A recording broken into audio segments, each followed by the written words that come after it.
Alright, hey guys, just want to let you know a little thing I found out. Probably going to help all y'all out there that's never done this before like me. This is your low reverse piston. Once you get the new rings on it and you have the assembly goo below it in the case, you see there, once you have that thing in the case, you tap it down after you put the assembly goo underneath it. It slides on down that middle center shaft there that has the bearing in it. So you want to take that shaft that has the bearing in it and slide your low reverse piston down that shaft, and the way you do that is you tap it in. Okay, I used this pole. I happened to find this pole and it had a little rubber edge on it. I think this is actually like a weightlifting dumbbell pole with a little rubber edge. But anyway, it has some weight to it. And what happened is when I went to tap it in, I started using the shaft, and then I thought about it. I was like, well, that's really not the best way to do this. So I put this thing in here, and you tap it down, stay away from the center part like that, come up here to the outer edge, boom, boom, boom, and I hit this lip up here, right here, the one right below this top one, and go back and forth, back and forth, back and forth. All right. When you get that sucker down, you'll know it because it'll bottom out. When you know it's bottomed out, you can feel on this shaft right here, you can feel right there where I'm touching, you can feel a indentation for that snap ring for the retaining clip. And what I also did is, that's how you know you got the low reverse all the way down. What I also did to check and let y'all know to help you is I went ahead and I measured it. I stuck this piece of metal down here beside it. I let it sit on that lip on the low reverse ring, and then I marked it with a marker. Alright, so once I marked it with the marker, I figured out how exactly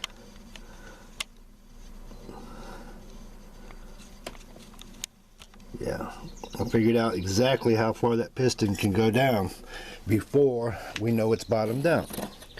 And so what I did is I measured it with the tape measure, and when I measured it with the tape measure, it come out to be 9/16 of an inch. So yeah, it's 9/16 of an inch, or 100 or whatever that is, 1.35 millimeters. I don't know how you read those millimeter parts, but it's 9/16 of an inch. 9/16 of an inch is what it is. And that's when you know you got it seated all the way down. Okay, so on your reverse drum, this lip here goes below where your snap ring goes. Then you drop the spring. You drop the spring in, and when you compress that, you want to get this edge underneath where your snap ring is going to be. So once you get this edge underneath where the snap ring is going to be, you work your snap ring in with 2 screwdrivers. Also, what I found out on my apparatus that I've designed, okay, I designed this one, these edges slide off.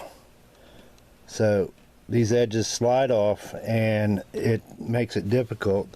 So I found some pads, these rubber pads.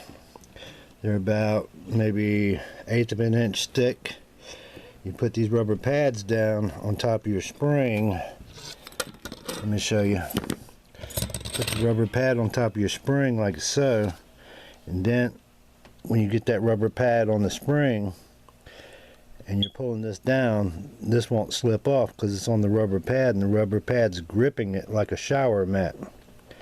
So you can pull it down in there with, I'm going to try to pull it down in there with the rubber pad, and I'm going to cut this rubber pad to where it just overhangs the spring assembly, and I'll put it on each of the feet, and we're going to compress the spring then and try to get our clip on with 2 screwdrivers.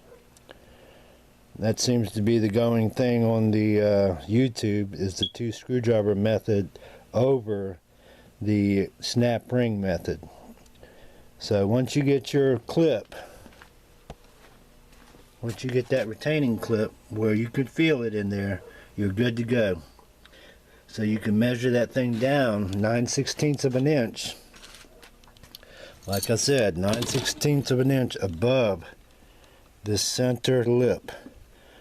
So when you get that up here at 9/16 of an inch, you should be able to feel the hole where the snap ring goes.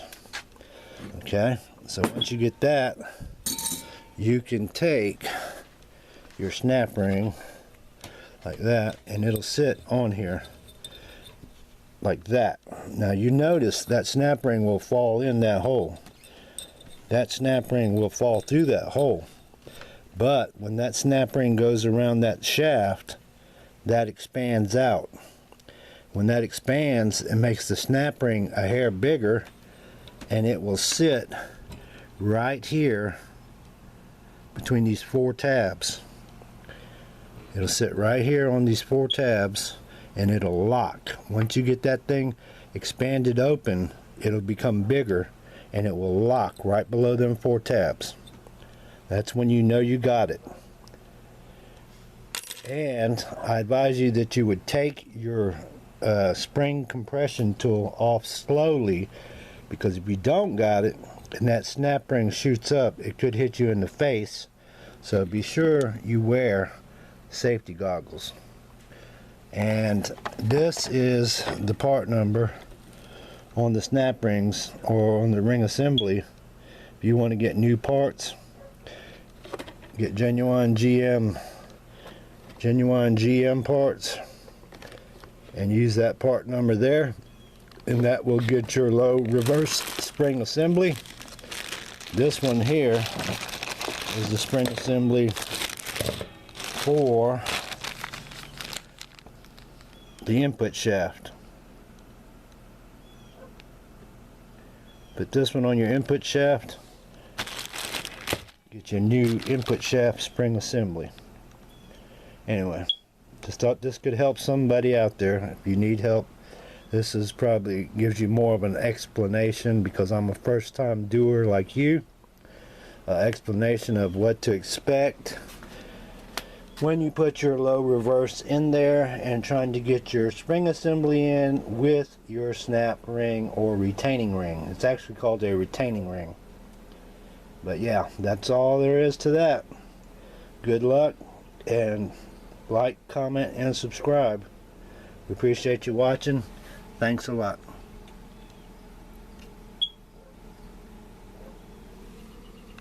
Let me zoom in real quick for anybody that really wants extreme close-up.